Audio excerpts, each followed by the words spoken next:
Need computer training for a group or office?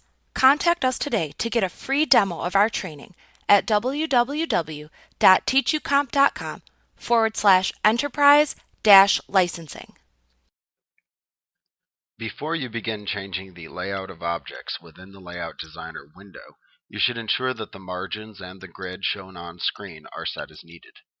The margins and grid aid you in placing the objects into the correct positions within the form so that they will appear correctly when printed.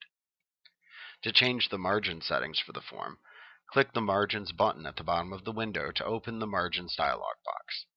Here you can input the desired margin width in inches into the top, bottom, left, and right fields shown. After setting the margins for the printed form, click the OK button to apply them to the view shown within the Layout Designer window. You can change the settings of the grid shown within the Layout Designer window by clicking the Grid button at the bottom of the window to open the Grid and Snap Settings dialog box. In this dialog box, you can hide the display of the grid within the Layout Designer window by removing the check mark from the Show Grid checkbox. If you do not want to have the objects within the Layout Designer window align themselves to the grid when you are moving them, then remove the check mark from the Snap to Grid checkbox. This allows for more precise placement of objects on screen, but makes aligning those same objects more difficult.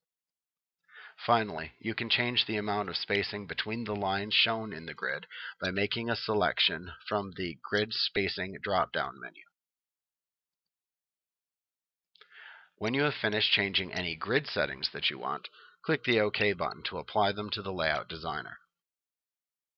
Like what you see? Get a free demo of our training for groups of 5 or more at www.teachucomp.com/enterprise-licensing.